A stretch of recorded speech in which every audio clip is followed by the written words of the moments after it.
Hello everyone, Ram ई गुरुकुल में आप सबका स्वागत है। आज हम लोग इंडियन पॉलिटी के एक टॉपिक केंद्रीय सतर्कता आयोग के बारे में डिस्कस करेंगे। देखिए, केंद्रीय सतर्कता आयोग जो है ये एक संवैधानिक संस्था नहीं है, लेकिन ये इंडियन पॉलिटी में एक बहुत इंपॉर्टेंट टॉपिक है। यहाँ से कई बार यूपीएससी, स्टेट पीसीएस में क्वेश्चंस पूछे गए हैं, तो हम लोग इसके बारे में कंप्लीट डिस्कशन करेंगे। इसके पॉसिबल क्वेश्चंस भी क्या होते हैं वो भी मैं क्लास में बता दूंगा पढ़ाने के साथ साथ। तो हम लोग सबसे पहले बात करें तो यहाँ पे देखिए, जो केंद्रीय सतर्कता आयोग है इसका गठन के लिए 1962 में एक समिति गठित की गई। वो समिति के संथानम की अध्यक्षता में गठित की गई थी। तो यहाँ पे पहली चीज ये है कि एक बार स्टेट पीसीएस में इस तरह का क्वेश्चन पूछा गया कि केंद्रीय सतर्कता आयोग का गठन किस समिति की सिफारिश पर किया गया, तो यहाँ पे आंसर रहेगा के संथानम। अब बात करें गठन कब किया गया, तो इसका गठन किया गया 1964 में। 1964 में केंद्रीय सतर्कता आयोग की स्थापना हुई, गठन हुआ। अब यहाँ पे ये किस तरह का आयोग है, मैंने आपको बताया कि यह एक संवैधानिक संस्था नहीं है, वैधानिक संस्था भी नहीं है। वैधानिक संस्था जैसे अभी रिसेंट हम लोग स्थापना के टाइम की बात करें तो यहाँ पे ये एक वैधानिक संस्था भी नहीं थी। यहाँ पे क्या था, एक कार्यपालिकीय आदेश द्वारा, सरकार द्वारा एक आदेश पारित किया गया 1964 में। उस आदेश के आधार पर केंद्रीय सतर्कता आयोग का गठन हुआ। हालांकि हम लोग बात करें कि वर्तमान में यह एक वैधानिक संस्था है, लेकिन जब गठन के समय यह वैधानिक संस्था नहीं थी, सिर्फ कार्यपालिकीय आदेश द्वारा स्थापित संस्था थी। आगे हम लोग बात करें इसकी, तो यहाँ पे देखिए इसकी स्थापना के समय वैधानिक संस्था नहीं थी, ये आपको बताया। देखिए, संवैधानिक संस्था क्या होती है? संवैधानिक संस्था वह जिसका संविधान में उल्लेख हो, और वैधानिक संस्था वह है जिसका गठन संसद द्वारा पारित किए गए कानून से होता है। तो यहाँ पे ये बात है। अब यहाँ पे आगे हम लोग बात करें तो देखिए जो है यहाँ पे, अब ये वैधानिक संस्था कैसे बनी केंद्रीय सतर्कता आयोग, उसके बारे में हम लोग बात करें तो सुप्रीम कोर्ट ने इसके बारे में निर्देश दिया था। वाद था विनीत नारायण बनाम भारत संघ वाद में केंद्रीय सतर्कता आयोग, क्योंकि ये एक तरह से भ्रष्टाचार के खिलाफ, जो केंद्रीय कर्मचारी है उनके भ्रष्टाचार के खिलाफ ये जांच करती है। तो इस मामले में विनीत नारायण वर्सेस भारत संघ के वाद में सर्वोच्च न्यायालय ने सरकार को ये निर्देश दिया था कि इसे वैधानिक दर्जा दिया जाए। तो किस वाद के आधार पर इसको वैधानिक दर्जा दिया गया? विनीत नारायण बनाम भारत संघ वाद में, ठीक है। तो उसके बाद जो केंद्र सरकार ने राष्ट्रपति के थ्रू 25 अगस्त 1988 में राष्ट्रपति द्वारा अध्यादेश जारी कर इसको वैधानिक दर्जा दिया गया। हालांकि 1988 में इसको अध्यादेश द्वारा वैधानिक दर्जा दिया गया, लेकिन 2003 में इसमें सीवीसी एक्ट बनाया गया, और सीवीसी एक्ट बनाने के बाद इसे वैधानिक दर्जा प्राप्त हुआ। तो वर्तमान में जो है केंद्रीय सतर्कता आयोग या सेंट्रल विजिलेंस कमीशन एक वैधानिक संस्था है, न कि संवैधानिक। तो ये चीज ध्यान रखिएगा आप। यहाँ पे चीजें पूछी जा सकती है कि भाई वैधानिक संस्था, केंद्रीय सतर्कता आयोग वैधानिक है या संवैधानिक है, तो वैधानिक संस्था है वर्तमान में।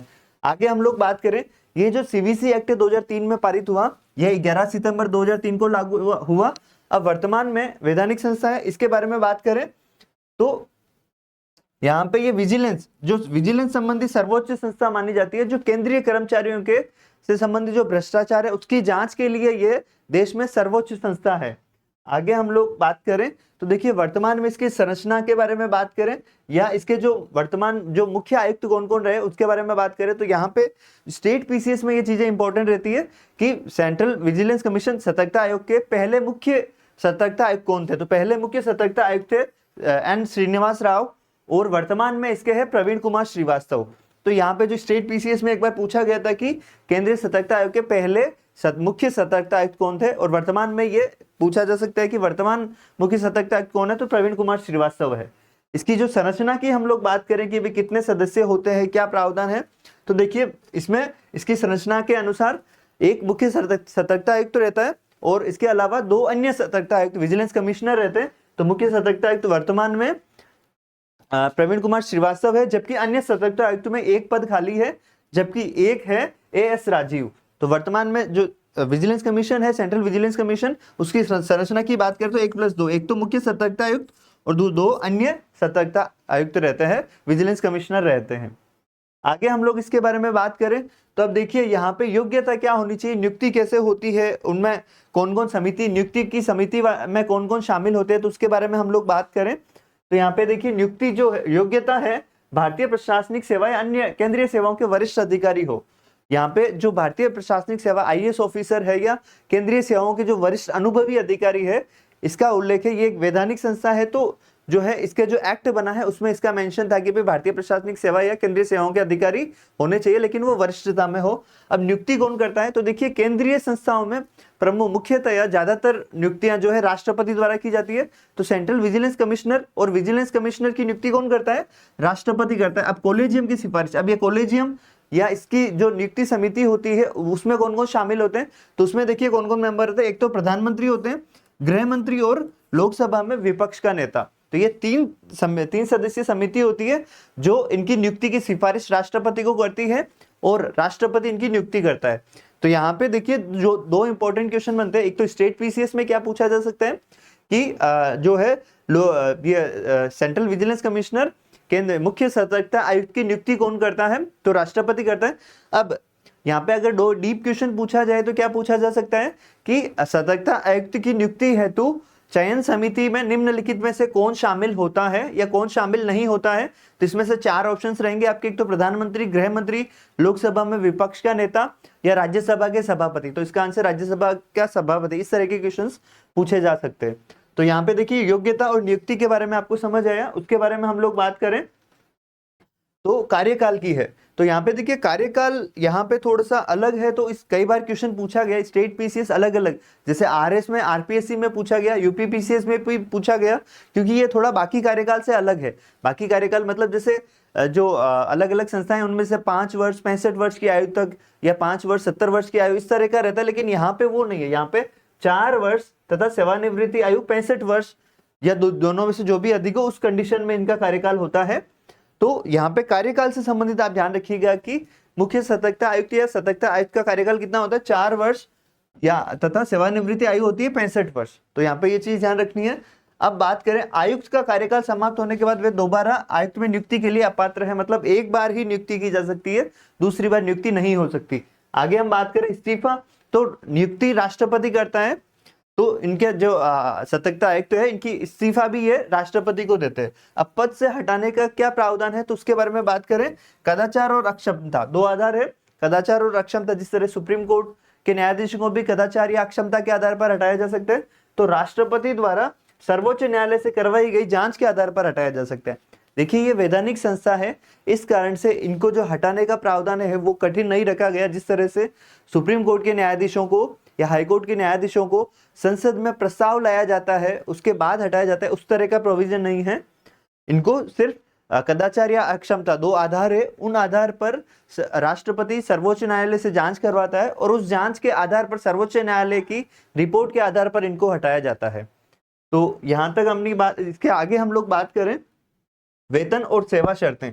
तो जो सतर्कता मुख्य सतर्कता आयुक्त है उनकी जो वेतन और सेवा शर्तें हैं वह संघ लोक सेवा आयोग जो यूपीएससी है उनके चेयरमैन के समान होती है। उनके जितने चेयरमैन को सैलरी दी जाती है उनके अकॉर्डिंग रहता है। तो अब बात करें अपने कार्यकाल के पश्चात केंद्र व राज्य सरकार के किसी भी पद पर नियुक्त नहीं हो सकते। देखिए ये एक तरह से भ्रष्टाचार के खिलाफ जांच करने वाली संस्था है। तो इनके जो कमिश्नर है, जो चीफ कमिश्नर है, यह केंद्र और राज्य सरकार में सेवानिवृत्ति के बाद किसी भी तरह का पद नहीं ले सकते हैं। इस तरह का भी प्रावधान किया गया है। अब इसका एक अपना सचिवालय होता है, मुख्य तकनीकी परीक्षक शाखा, और विभागीय जांच के लिए आयुक्तों की एक शाखा भी होती है, ताकि इसकी जो करप्ट या जिनके खिलाफ जांच करनी उनकी जांच प्रॉपर हो सके। इनके लिए इनकी अलग अलग शाखाएं रहती है। तो आगे हम लोग बात करें तो देखिए इनके कार्य की बात करें। अब जैसे जिस तरह से मैंने एक ओवरव्यू बताया कि केंद्रीय कर्मचारियों के खिलाफ भ्रष्टाचार की जांच करती है, अब किस तरह की जांच करती है, तो बात करें अखिल भारतीय सेवा ऑल इंडिया सर्विसेज के अधिकारी जो केंद्र सरकार के लिए कार्य करते हैं उनके खिलाफ जांच होती है। केंद्रीय सेवाओं के ए और बी श्रेणी के अधिकारियों के विरुद्ध शिकायतों की सुनवाई करती है, उनकी जांच करती है। केंद्रीय अन्वेषण ब्यूरो या केंद्रीय जांच ब्यूरो सीबीआई को इन अधिकारियों के खिलाफ जांच के लिए यह कह सकता है, इनके सुपरविजन में जांच होती है।